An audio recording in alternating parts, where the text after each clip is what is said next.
Halo. Halo. Halo.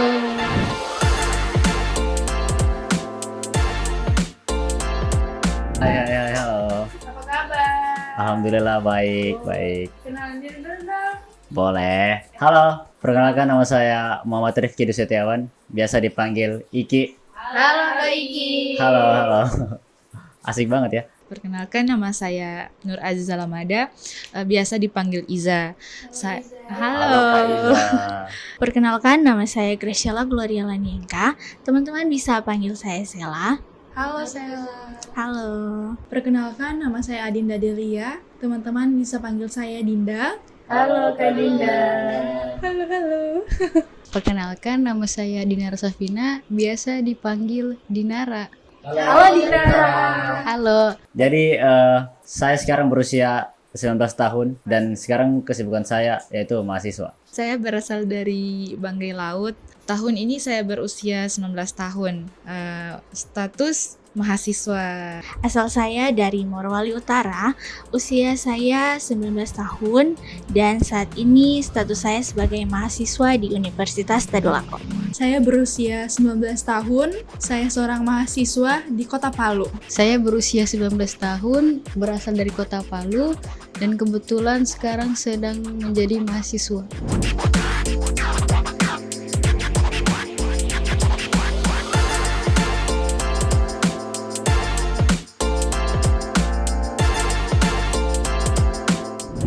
Menurut saya pribadi dalam permasalahan di keluargaku itu memang sudah sangat berpengaruh, terutama krisis komunikasi dalam lingkup keluarga, karena sering juga terjadi dalam keluargaku sendiri yang saya rasa sendiri ya, karena semakin berkembangnya teknologi ini yang mengakibatkan yang pertama itu kadang ketika saya ingin bercerita serius kepada orang tua saya atau keluarga saya tentang permasalahan dari misalnya akademiku, perkuliahanku atau organisasiku yang saya ingin mau cerita serius kepada orang tua saya, tapi malah respon mereka itu justru tidak mengenakan bagi diri saya pribadi, karena mereka lebih berfokus ke gadgetnya masing-masing dibanding dengar dari ceritaku. Nah, hal-hal yang seperti itu yang ya mau diapa lagi, dan karena sudah semakin berkembangnya era digital tidak seperti dulu lagi. Kalau dalam keluarga saya sendiri itu mungkin belum terlalu mengalami krisis komunikasi di era digital. Seperti yang teman-teman ketahui, orang tua saya itu belum terlalu mengenal yang namanya teknologi atau media sosial ataupun gadget. Pekerjaan mereka itu petani dan nelayan, jadi belum terlalu membutuhkan yang namanya gadget dan media sosial. Jadi bisa dibilang dalam keluarga saya masih mengutamakan komunikasi secara langsung, jadi belum terlalu mengalami krisis komunikasi. Faktor yang menyebabkan krisis komunikasi khususnya di keluarga saya itu karena ketergantungan terhadap gadget, media sosial.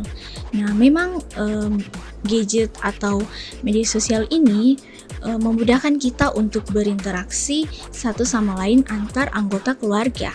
Tapi jika kita terlalu sering bergadget atau terlalu sering di depan layar handphone, itu menyebabkan kurangnya interaksi langsung atau interaksi tatap muka. Nah, selain itu, faktor yang dapat menyebabkan krisis komunikasi karena adanya tuntutan pekerjaan, di mana ayah dan ibu saya itu bekerja dari pagi hingga sore dan mereka menghabiskan waktu untuk menyelesaikan pekerjaan. Jadi itu mengurangi momen kami bersama antar anggota keluarga. Oke, baik. Jadi faktor utama dalam krisis komunikasi di era digital ini, apalagi dalam lingkup keluarga saya sendiri, itu mungkin faktor utamanya karena kecanduan gadget dan juga media sosial. Jadi itu yang membuat keluarga saya sangat krisis dalam berkomunikasi atau sangat krisis dalam pendekatan emosional. Jadi ketika orang tua dan anak terlalu sering menghabiskan waktu dengan gadget, jadi kita sebagai anak jadi merasa kesepian atau kurang pendekatan dengan orang tua, atau mudah terasa diabaikan. Jadi itu faktor yang krisis di keluarga saya. Apalagi kita para anak muda sangat kecanduan gadget, seperti mungkin menghabiskan waktu dengan nonton film, drakor, game, dan lain-lain. Faktor yang menyebabkan krisis komunikasi dalam keluarga saya ya. Kalau dari keluarga saya itu sebenarnya sudah mengalami krisis dari sejak saya kecil. Khususnya ketika orang tua saya sibuk bekerja, saya dan saudara-saudara saya itu diberikan tontonan. Waktu itu DVD, kami diberikan DVD yang terus kemudian tontonan kartun-kartun. Lalu orang tua saya pergi untuk bekerja sehingga kami di rumah seharian berada di depan layar untuk menonton.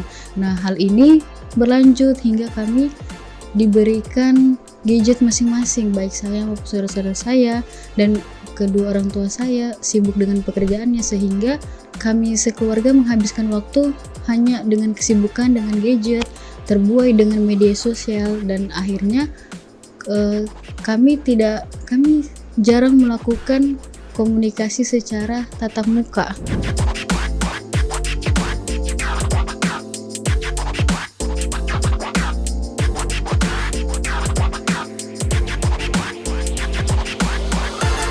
Kalau untuk sisi positifnya, yang pertama itu komunikasi jadi lebih jelas, maksudnya jadi lebih singkat.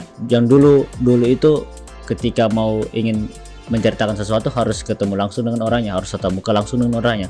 Nah, justru di era digital sekarang yang semakin berkembang, kita itu bisa melalui aplikasi yang member fokus pada bidang-bidang seperti itu. Contohnya seperti WhatsApp, Line, Facebook, Instagram, dan platform yang lainnya yang bisa digunakan untuk berkomunikasi. Ketika ingin bercerita ya melalui aplikasi itu saja dibandingkan harus tetap muka langsung. Dampak positifnya, tentu kalau dampak positifnya sendiri itu sangat saya rasakan, terutama saya sebagai seorang perantau sangat merasakan yang namanya kemajuan teknologi di era digital sekarang. Misal contoh kecilnya itu, jika saya ingin menghubungi orang tua saya saat itu juga, saya langsung bisa berkomunikasi dengan mereka melalui gadget, yang dimana di dalam gadget itu sudah tersedia fitur WhatsApp yang bisa melakukan panggilan suara maupun panggilan video.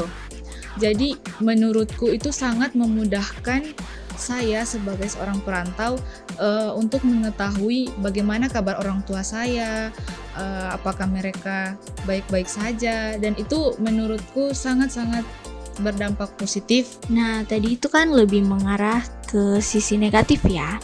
Sekarang sisi positifnya. Nah, sisi positifnya itu ketika kita berjarak jauh dengan keluarga kita itu bisa menggunakan teknologi ini seperti media sosial, WhatsApp, itu untuk mengakses informasi atau menanyakan kabar mengenai orang tua kita atau saudara-saudara kita yang jauh.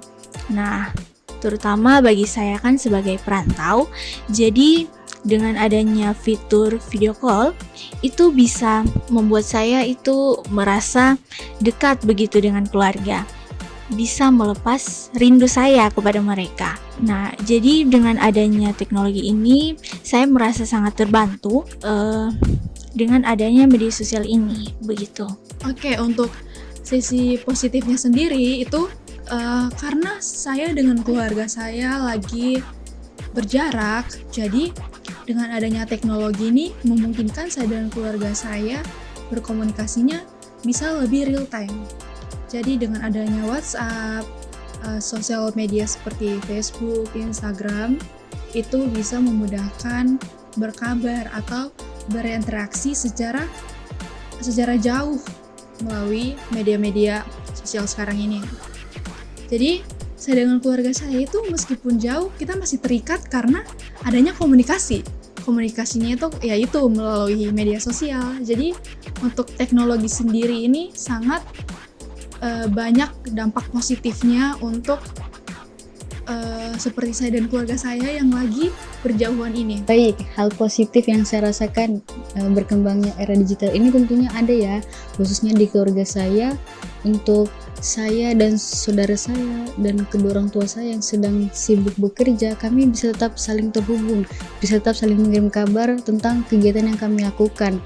Dan juga ketika ayah saya yang dikirim dinas keluar kota jauh, sedang berjarak, tetap bisa saling memberi kabar melalui aplikasi WhatsApp. Kami bisa melakukan chattingan, teleponan, video call, bahkan mungkin mengirim gambar-gambar yang kegiatan yang isinya itu kegiatan-kegiatan yang sedang kami lakukan. Nah, jadi itu hal positif yang saya rasakan di keluarga saya ya, terutama dari berkembangnya era digital ini. Terima kasih Casey. Ya, sama-sama. Ya, sama-sama. Terima kasih kakak. Terima kasih. Dadah. Bye bye. Dadah, sampai jumpa. Dadah.